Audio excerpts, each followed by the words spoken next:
The history of the Broadway colony begins in the mid-1880s and continues into the early 20th century. I'm taking it as 1910. Those of you who've heard me talk before will know that the leaders of the colony were three American artists, and here they are. Francis Davis Millet, known as Frank, Edwin Austin Abbey, known as Ned, and John Singer Sargent. The three brought with them a host of friends. For instance, on the left, the artist Lawrence Alma Tadema, the most commercially successful artist of the Victorian era, and his artist wife Laura. Next to them, the cartoonist and caricaturist Frederick Barnard, and Abbey's housemate from London, the artist Alfred Parsons. Writers included Henry James, who was working on his novel The Bostonians at this time, and Edmund Goss, prolific poet, critic, and I have to say notoriously inaccurate biographer. Two figures who came to the village in a later phase were the American actress Mary Anderson, grandmother of the History Society's distinguished chairman, Michael, who introduced me, and the composer Maud Valerie White. Both these ladies wrote highly entertaining volumes of memoirs. Maud's Friends and Memories of 1914, and Mary's A Few More Memories of 1936. They're filled with unself-conscious self-satisfaction, but always so very generous in true Edwardian style. Their pages contain, it sometimes seem, more aristocratic and illustrious names than verbs. Both books, I say in gratitude, have proved invaluable for this talk. The members of the colony were all heavy hitters in their chosen professions. Some had international reputations, and they were members of an urban cultural elite where everyone knew everyone else. They came to summer in Broadway to escape the pressures of London, and not for nothing was Broadway known as the Kensington of the Cotswolds, as it probably is today. For some villagers, the newcomers must have seemed as strange as visitors from Mars. Tom Morris's excellent February lecture showing his grandfather's photographs of the Broadway over 100 years ago evokes a very different village from today. And if you couldn't attend, it's now available on YouTube. Houses and cottages were run down and drenched in ivy. There was only one modern house in the village then, which Sargent, and I quote, resented and called the ugly postage stamp. I invite you to guess which it is. Water was collected from the village springs that ran down the high street or from wells, and it was a world of oil lamps and candles, earth closets and chamber pots, wood fires, and of course, servants. Roads were unpaved. The village was just utterly different, and the horse, I would say, was the generally favoured mode of transportation. The men of the village wore smocks, and the women white sunbonnets winter and summer. As for music, like many a village, Broadway had its own brass band, and here it is in a cartoon by Sargent, and at St. Michael's Church, a large choir. However, most significant for us, that in the evenings, families and friends, above all our sophisticated London friends, made their own entertainment, their own music. What may surprise you as my talk goes on is the range of their musical interests and the lists of extraordinarily talented and famous musicians who performed here.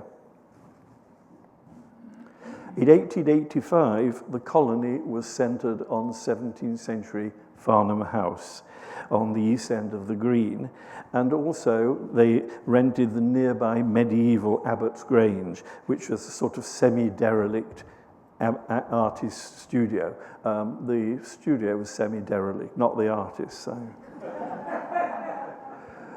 But in the summer of 1886, the centre of the colony moved to the much larger Russell House, late 18th century, on Lower Green, with its big barn, extensive gardens, Gothic garden buildings, and a well-stocked farm.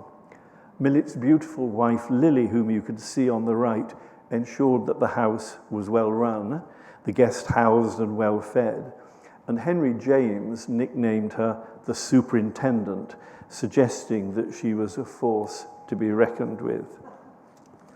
So, music and musicians, and let's begin with the most famous painting ever produced in Broadway, Sargent's Carnation, Lily, Lily, Rose, an impressionist study of Polly and Dolly, the two daughters of Frederick Barnard, lighting Chinese lanterns at dusk. It was begun at Farnham House and completed in the luxuriant gardens of Russell House. Sargent's first biographer and friend, the Honourable Evin Charteris, younger son of the Earl of Weems of nearby Stanway House, records, and I quote, "The unfinished picture of the children had not been named, but one evening, while Sargent was at his easel in the garden, a visitor asked him what he intended to call it. Sargent happened to be humming the words of a song which they'd been singing the previous evening. 'Have you seen my Flora pass this way?' One line was, 'Carnation, Lily, Lily, Rose,' and that line answered the question." And here's part of that song that our friends sang the night before. It's called The Wreath by the Anglo-Italian composer Joseph Mazzinghi, and it was composed some 80 years earlier. A wreath around her head she wore, carnation, lily, lily, rose, and in her hand a crook she bore, and sweet her breath composed. Shepherds, tell me, have you seen? Have you seen my Flora pass this way? You get the idea.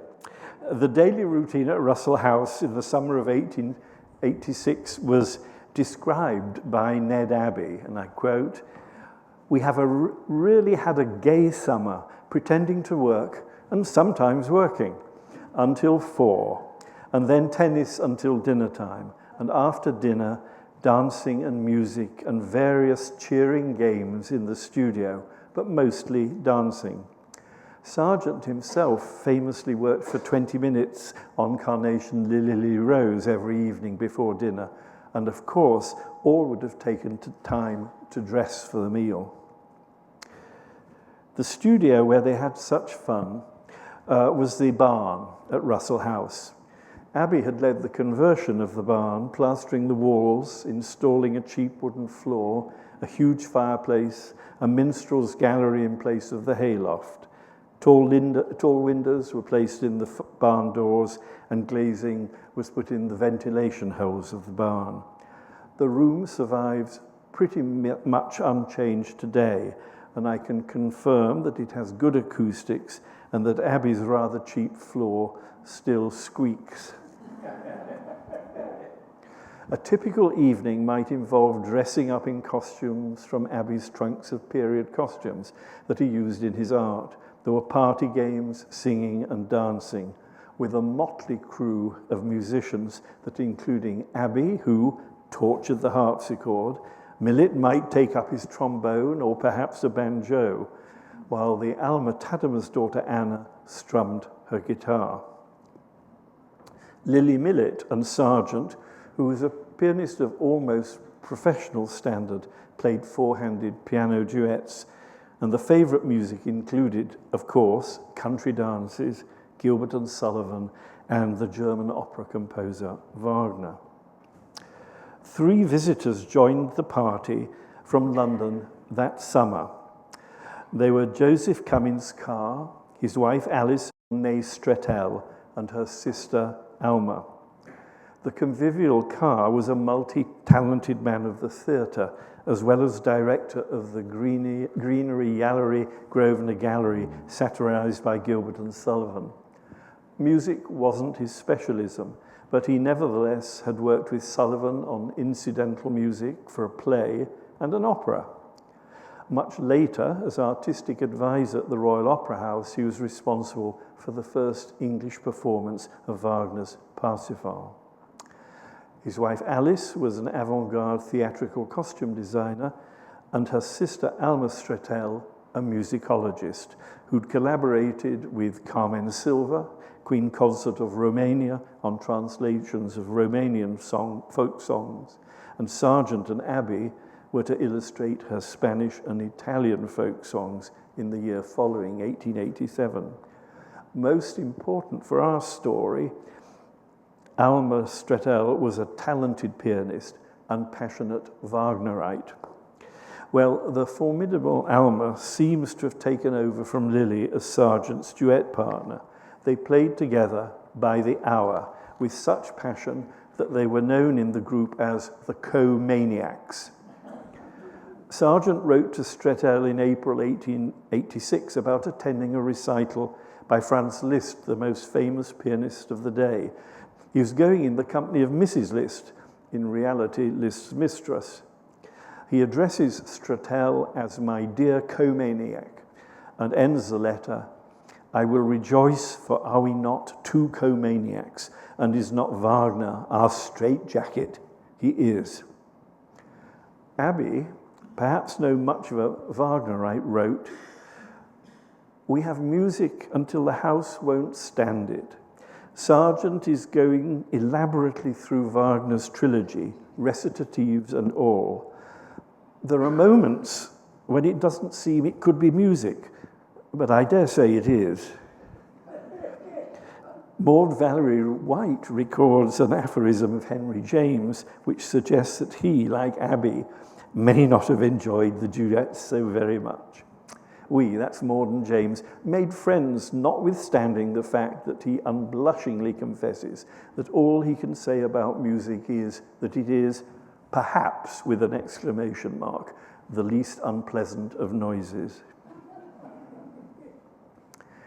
The trilogy, of course, was three of the four operas of Wagner's Ring of the Nibelungen, Rheingold, Die Walküre, Siegfried, and Götterdämmerung, that last together in total about 15 hours. Just three of them would be quite a chunk. Confirming his status as a true Wagnerian, in August that year, Sargent decides to travel from Broadway to Bayreuth in Germany to hear Wagner's arguably most challenging opera, Parsifal, in the composer's own theatre. It must have been a moving experience, for just a few days earlier, on the 31st of July, the great pianist Liszt, whose daughter Cosima was married to Wagner, had died there. Here's a taste of how the Ride of the Valkyries would have sounded in piano duet form under the nimble fingers of Sargent and Stratel.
And I'm showing you what a German production of The Ride of the Valkyries might have looked. It makes a change from the rather gloomy, simplified performances we have these days. And on the right, a photograph of Blanche Marchese, who was a friend of Sargent, in full fig as the leading Valkyrie, Brunhilde.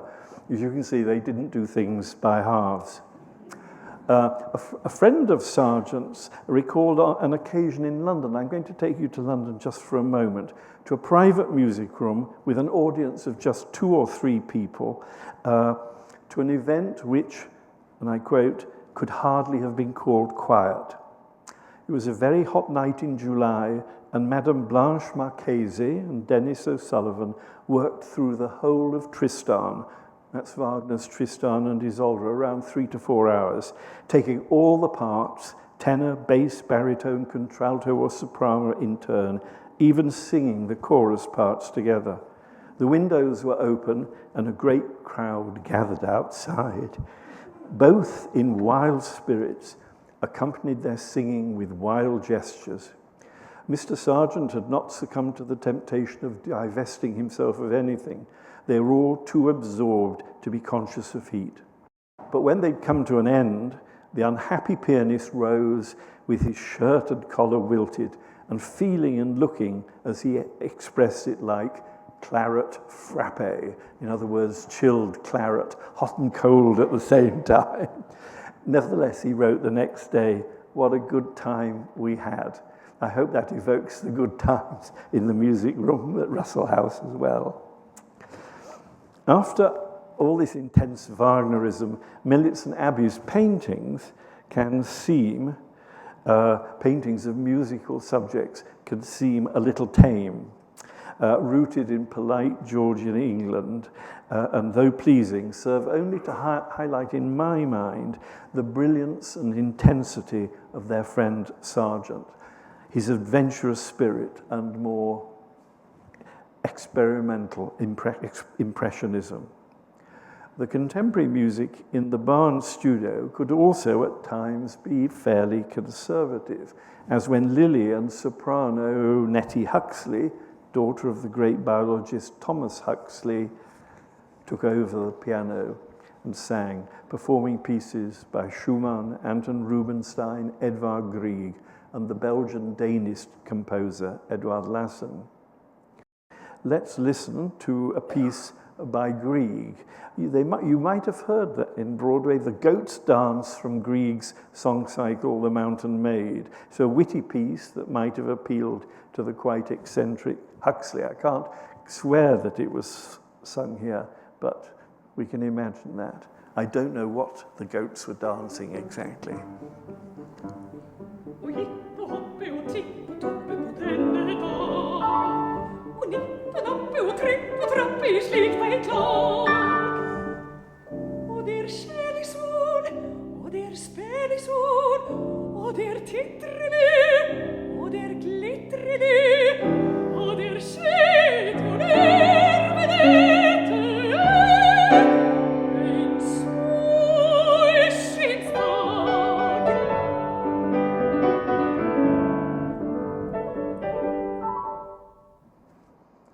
Or you might perhaps have heard a piece by Rubinstein, his Melody in F, a piece that's tormented many a budding pianist. It's pure salon music and it's not at all like Wagner.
What we might term the first phase of the Broadway colony ends in 1890, when in April that year, Abby, somewhat to everyone's surprise, marries Mary Gertrude Mead in New York. Although the couple had courted at Russell House, it's evident that Mary did not care for what the poet Austin Dobson described as the atmosphere of a jolly boys' school. And she was naturally not prepared to share territory with Lily Millett. Abby, with his ambitious wife and his mother-in-law, moved to Fairford, and Sargent followed shortly after. In the years that followed, Frank and Lily, who didn't always get on so well, had to an extent separate lives, following careers on both sides of the Atlantic. But when the two coincided in Broadway, life continued much as before, with many of the same friends visiting in the summer and now also at Christmas, when the good-humoured Alma Tadema would dress up as Father Christmas. But he was no fool. He was an intense music lover, and in his London studio, and I quote, all the great artists, Liszt, Anton Rubinstein, Frau Schumann, Paderewski, Sarasate, Joachim, all played and sang for him. Under his hospitable roof was real bohemia. Despite, or perhaps because of the Millet's frequent absences, in the 1890s, the musical scene in Broadway changed up a gear, fueled by the arrival of the celebrated American actress Mary Anderson, Michael's grandmother, for whom Frank, as an expert in ancient Greek costumes, had designed costumes for her in the production of W.S. Gilbert's hit comedy Pygmalion and Galatea, you can see on the left. On the right, you can see her in As You Like It, and in the middle, just a very pretty picture of her. Alma Tadema had also designed for. Well, she came to Broadway with her new and wealthy husband, Antonio de Navarro, Tony, and she brought her international prestige with her. In 1892, the couple were staying in Malvern and wrote to Frank Millet to ask what was the best hotel in Broadway. He was working in Chicago and therefore unhesitatingly recommended Russell House. There, Lily entertained the de Navarros until she went off to New York in the autumn. Then they acted as foster parents to the Millet's 3 children. They also took advantage of the Barnes studio, which Anderson, very much taking charge in Lily's absence, boldly converted into a music room. Our old friend Leonard Borwick was our first visitor there and settled down at our wish for a good long stay. Each evening, while he stayed, I thought him a poet at the piano. Madame Schumann said he was her greatest pupil. I've never heard any artist so entirely free from trick or mannerism. His music comes ever from a serene soul, a tranquil mind. Borwick had an international reputation, but alas for my talk, he left no recordings. In the tradition of the room, both Anderson and he were good at party tricks, and he was a skilled conjurer. Others who stayed at the house were the baritone Kennelly Rumford, who later married Dame Clara Butt, and the charming and playful Irish baritone Harry Plunkett Green on the right. Green, who often performed with Borwick, specialised in German Lieder, but who also had a fine line in popular Irish songs. He married the daughter of the composer Sir Hubert Parry of Jerusalem fame and created the part of the Angel of the Agony in Elgar's Dream of Gerontius. He was a real mischief maker, specialising in apple pie beds. Here he is singing The Garden Where the Praties Grow. Have yous ever been in love, me boys, or have you felt the pain? I'd sooner be in jail myself than be in love again. For the girl I loved was beautiful, I'll have yous all to know. And I met her in the garden where the praties grow. She was just the sort of creature, boys, that nature didn't intend to walk right through the world, me boys, we're of the Grecian band. nor did she wear a chignon, I'll have yous all to know. And I met her in the garden where the praties grow. Oh, says I, me pretty Kathleen, I'm tired of single life. If you didn't know, praties are potatoes. While taking charge at Russell House, Mary had fallen in love with a ruinous farmhouse in the upper end of the High Street at Court Farm, which Tony described as a bogey hole, though Mary's persuasive powers won him over. At the same time, Mary persuaded her close friend, the musician and composer Maud Valerie White, to buy Bell Farm next door. And here's Maud Valerie White. Bell Farm, Frank Millet had originally used him as a temporary studio.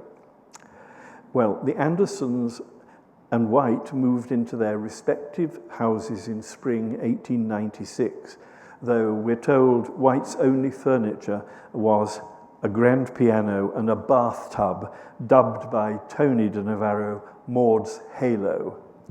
I won't invite you to visualize it. Born in France, Maud came to England aged 1.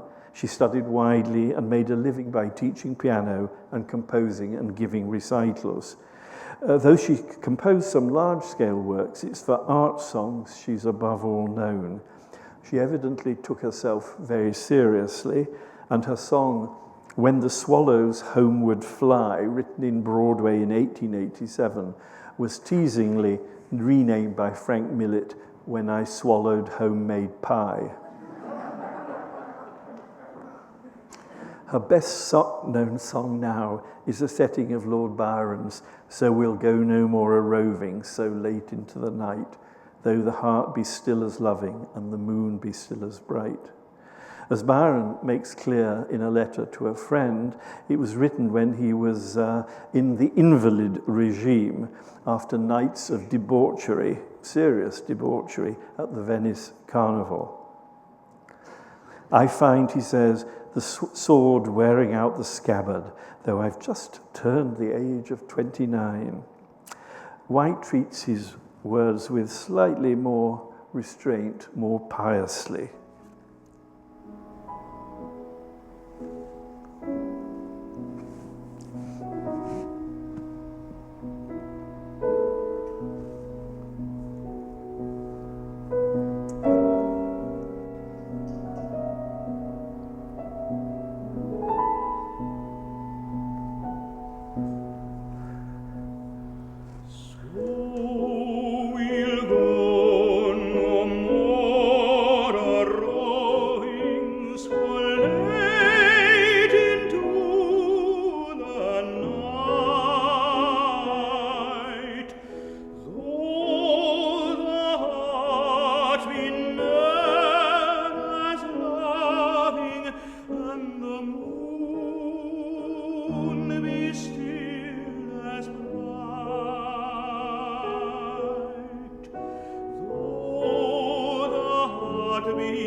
Here's Maud reminiscing. Ah, yes, we had gay times at Broadway. Sometimes I gave a concert at the Lincoln Arms in the big room where the county balls are held. There we were, invading the lovely old inn and generally turning the whole place topsy-turvy. The concerts always went off splendidly. One farmer, when asked how he liked my playing, said, and I can't do the accent, "Why, Miss White, she do pick up the notes of the piano as quick as my hens do pick up the grain." The performers that she coaxed to come to Broadway were distinguished and often aristocratic, and included, and I'll show you three of them here, Mary Bramer, mezzo-soprano, the first English-born soprano to sing at Bayreuth, and who created the role of the angel in Elgar's Gerontius, seen here as Orpheus in Orpheus Eurydice. In the middle, the composer Lady Dean Paul, the Polish composer known exotically as Poldowski, whose symphonic opera, her symphonic opera, was somewhat strangely named Silence. Henry James surely might have enjoyed it. Lady Maud Warrender, on the right, in a wonderful costume, was a contralto and granddaughter of the Earl of Shaftesbury. Others included in this noble cast included Lady Maud Bowes-Lyon, who was the eldest daughter of the Earl of Strathmore, one of the best amateur violinists I know, according to Maud. She was the aunt of Queen Elizabeth, the Queen Mother, and she lived at Orchard Farm, just doors away from the de Navarros and White. Lady Maud's sister, you can see on the right, Lady Mildred Jessup, who often visited Broadway, composed an opera, Ethelinda, that was performed in Florence to great success and was admired by the Italian composer Mascagni of Cavalleria Rusticana. But Jessup died young, and no trace of her opera survives. White was especially proud that she captured another performer, the American poet and violinist Leonora von Stosch, who became Lady Spire, and the couple met in her house, in fact. I show later years of marriage to Spire, immensely wealthy. Sadly, they had to leave England at the time of the First World War because of anti-German sentiment. But I think it's a wonderful portrait by Sargent of her playing the violin. A difficult thing to do, play the violin and also to paint such a subject. Well, it's almost certain in these concerts that Mary Anderson also sang, and Harry Plunkett Green is recorded as saying with real enthusiasm, had she been trained for the musical profession, she would have been the ideal Isolde of our day. Male performers included Green and Kennelly Rumford, and sadly we don't know what these distinguished artists performed, nor indeed what the farmers of Broadway thought of this invasion of high society and high culture. At the Navarro's Court Farm, there were fun evenings where Frank Millet and Mary Anderson took the floor. He and Mary used to call each other the twins, and to see them dance a cakewalk together while they both sang Negro songs was too amusing for words. Well, Maud left Broadway for warmer climes in 1901, and you can see her on the left about to go. And then the de Navarros took the opportunity to buy Bell Farm and build a large music room linking the two houses, which continues in use to this very day under Michael's passionate stewardship. At Russell House and Court Farm throughout the 1890s and early years of the 20th century, a host of distinguished musicians continued to visit, and I show you just two of them. Quite a diverse crowd it was, and you see on the left the American baritone David Bispham, who was a feature of Covent Garden at the time, who once at a day's notice sang the role of Kurvenal in Wagner's Tristan under the baton of Gustav Mahler. And on the right, the eccentric Australian pianist Percy Grainger, best known for his arrangement of country gardens. You can imagine them dancing to it in the music room.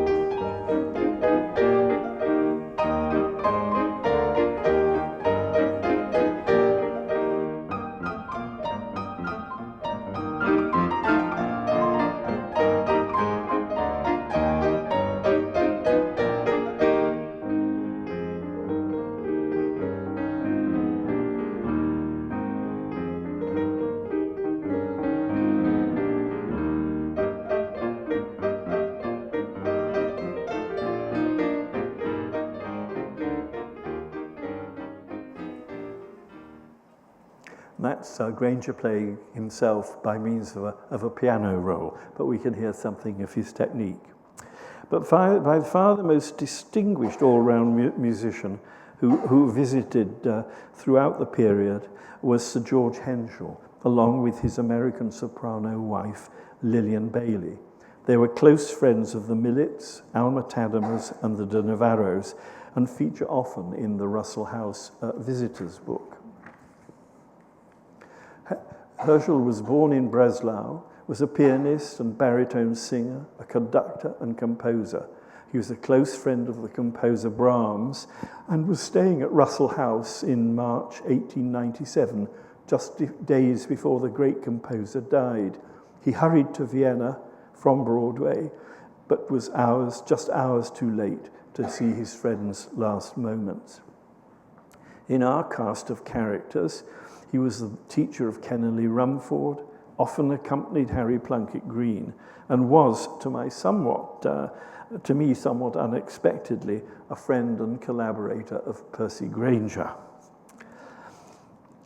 It was in that year, 1897, that there arrived at Millet's studio in Abbots Grange this harmonium bearing a brass tablet engraved with the message, Lawrence, Laura and Alma Tadema, Alfred Parsons and George and Lillian Herschel, to dear Frank Millet, summer 1897. Millet liked very much to have calming music playing while he painted in the Abbots Grange studio, and Mary Anderson writes of this. At Frank Millet's studio in Broadway, Henschel enchanted us, accompanying himself on the organ as he sang songs of the temple, ancient Hebrew music, some of which Christ himself may have heard, dignified, pure tones, once heard, never forgotten. With characteristic modesty, Anne Anderson writes in her memoirs, we have quartets, quintets, music for two pianos, and singing in our music room. And there follows a catalogue of the names of many of the most celebrated European composers and musicians of the century, ranging from Elgar to the supreme Wagnerian tenor Lauritz Melchior. She adds, but no one gave us greater performances than Henschel. On one of his visits to Court Farm, as Anderson records, Mr. and Mrs. Bernard Shaw came to tea. I asked Shaw if he'd like to hear Herschel. No, he answered, it's over 20 years since I heard him, and I do not want to do so at this late date. However, tonight we have to make do with a recording from 1928. Henschel accompanying himself in Robert Schumann's Ich grolle nicht. I bear no grudge, though my heart is breaking, O love forever lost. I bear no grudge. However you gleam in splendor of diamonds, no light falls in the night of your heart. I saw, my love, how empty you are. I bear no grudge.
Herzen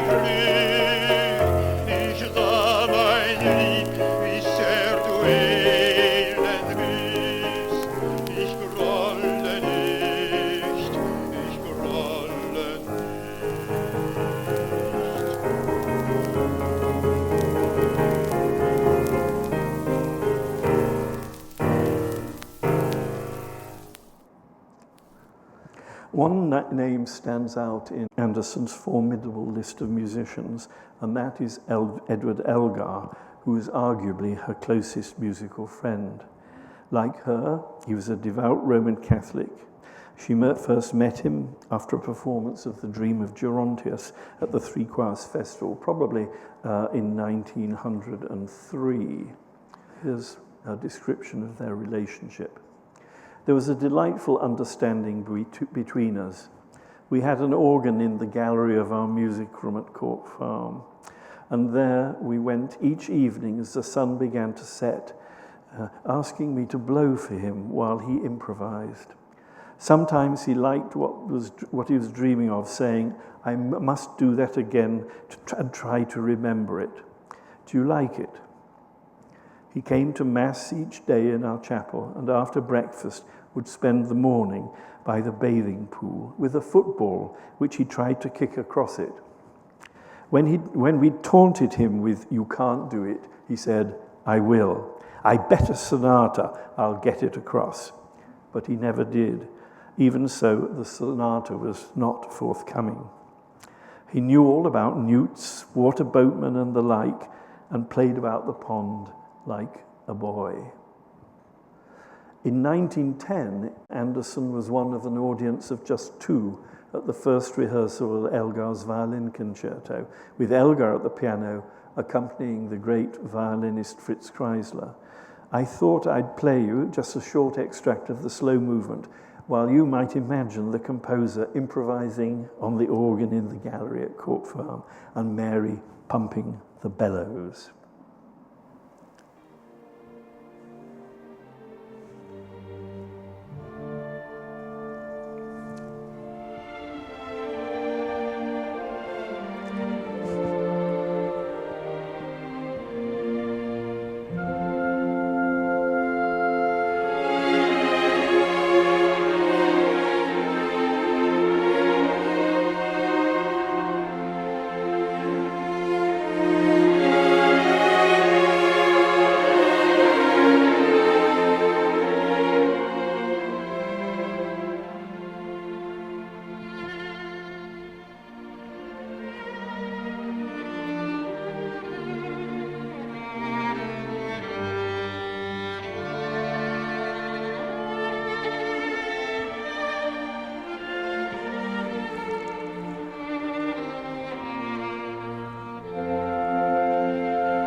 Undoubtedly, Mary Anderson, with her celebrity, wealth, and international connections, eclipsed Lily Millett as a hostess. But there was one other hostess in Broadway in the summers who was formidably equipped as well. And this was Lady Lewis, the German second wife of the eminent Jewish lawyer Sir George Lewis, famously discreet as he guarded the secrets of such famously indiscreet men as Oscar Wilde and the Prince of Wales. Here's Lady Lewis's beautiful portrait by Sargent, recently acquired by the Broadway Museum, and I urge you to go and look at it. At the Lewis's grand house in Portland Place, Lady Lewis's salon attracted men as diverse as Browning, Whistler, Furtwängler, Burne-Jones, Madame Schumann, Sir George Henschel, Parnell, Paderewski, J.M. Barrie, and Thomas Hardy. She rented various houses in Broadway from at least 1904, until Anderson tells a rather charming story about her. One summer's night, Tony and I walked across the fields to her house, taking my Guadagnini guitar with us. She had a charming house surrounded by orchards. It was near the old church under the hills, a silent place. We stood before her windows. She was working on some tapestry, which she did so well. Katie, her daughter, was reading, her two nieces playing cards. I struck a card and we began. We began Penso al prima volta, an Italian song by the composer Tosti. Between the songs, I told them that the serenade reminded me of my Kentucky days, when Louisville boys came under my windows and serenaded me, and just how it was the custom in the South, when the serenade was ending, to throw a glove, a flower, or a handkerchief.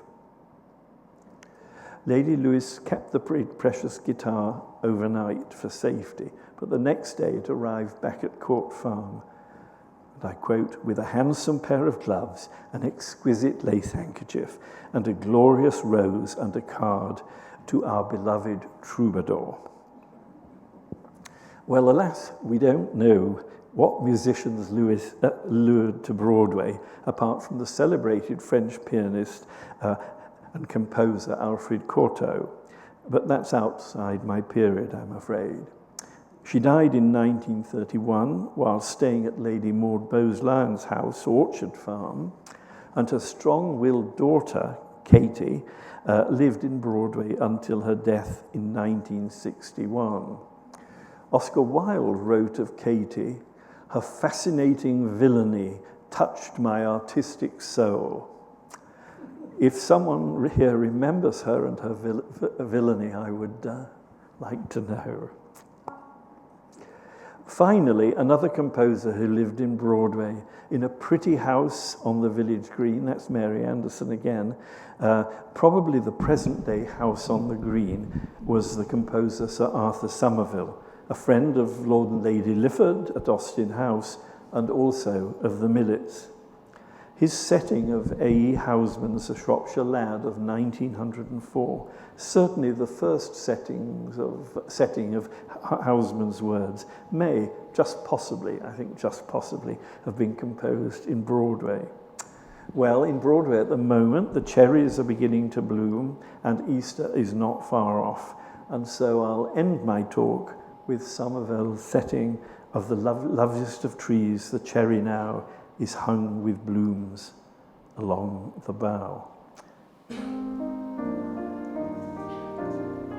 Loveliest of trees, the cherry now is hung with bloom along the bough, and stands about the woodland wide, wearing white for Eastertide.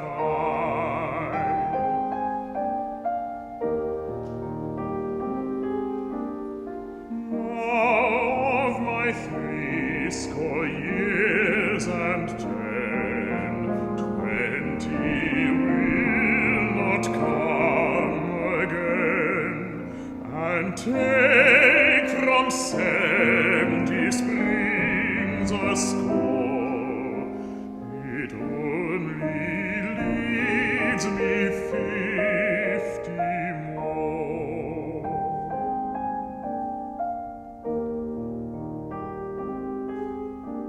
And since to look at things in bloom, 50 springs are little room. About the woodlands I will go to see the cherry hung with snow.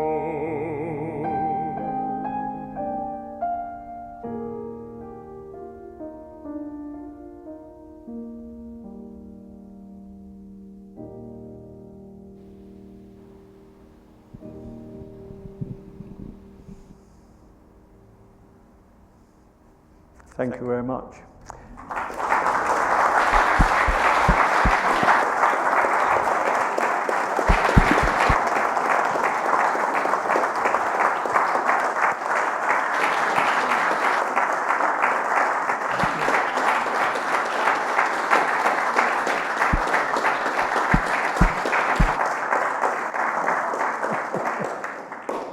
fascinating, Malcolm. Malcolm, thank you so much. It was a wonderful talk. My pleasure.